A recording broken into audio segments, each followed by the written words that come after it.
Понеделник 13 јануари, кратки вести во 12 часот. Во рамки на свеченостите по повод големиот христијански празник Богојавление Водици во Охрид, во недела на градскиот плоштад е предвидена богата музичка програма. По церемонијата за фрлање на честниот крст во водите на Охридското езеро, за доброто расположение ќе се погрижат Сузана Спасовска, Бојана Скендеровски, Миле Кузмановски и групата ДНК со композиција од музичкиот проект Македонија во срцете носиме. На 20 јануари, на денот на рибарите на местноста Сараиште од 12 часот, за музичката забава ќе бидат задолжени членовите на Охридскиот музички еснав. Информацијата дека и понатаму продолжува истекувањето на матна вода во езерото кај Воска е помеѓу оние кои предизвикаа најмногу внимание на Facebook профилот на Охрид Прес. Читателите реагираат и бараат од соодветните институции брза реакција, затоа што проблемот останува со години наназад и како никој да не води сметка за истиот. Дел се со став дека не е само овој дел од езерото проблематичен од еколошки аспект и дека огромни загадувачи има на потегот кај Подмолје, Струга и на албанскиот дел.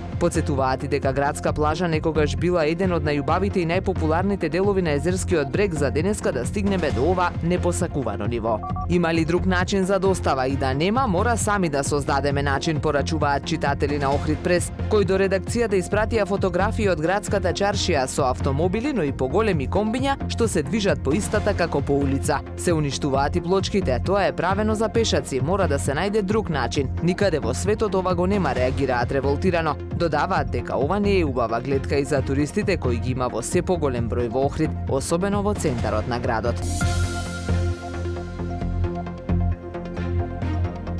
Времето денес облачно и студено, дува засилен северен ветер, максималната температура во Охрид до 1 степен. Повеќе информации на ohridpress.com.mk.